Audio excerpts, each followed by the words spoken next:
Un bruit assourdissant et oppressant depuis plusieurs heures. L'ouragan Melissa traverse en ce moment le centre de la Jamaïque. Des vents de 295 km/h accompagnés de trompes d'eau. Les habitats, souvent précaires, résistent mal. Les premières images qui nous parviennent montrent des dégâts matériels considérables. Dans l'hôpital de Black River, les personnels et patients semblent terrorisés. L'océan déchaîné frappe les villages côtiers de plein fouet. Les autorités recensent déjà 3 morts. Chez ce franco-jamaïcain, l'eau s'infiltre par les fenêtres.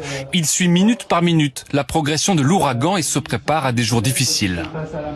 Si on regarde la carte, moi je suis ici avec ma famille à Port Antonio.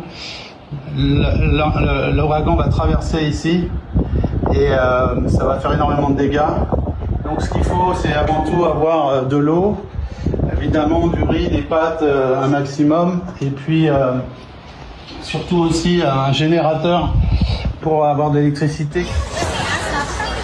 Le hall de cet hôtel cossu a été transformé pour accueillir des sinistrés. Au total, près de 800 abris ont été ouverts, selon cet expatrié français. La population jamaïcaine est à l'heure actuelle réfugiée là où elle le peut. Le gouvernement a mis en place de façon très efficace, je dois souligner, un système d'abris d'urgence. Ce sont souvent par exemple des écoles, des églises par exemple. Voici l'œil du cyclone, filmé depuis un avion militaire américain. Melissa se déplace lentement et restera donc d'autant plus longtemps au-dessus de l'île.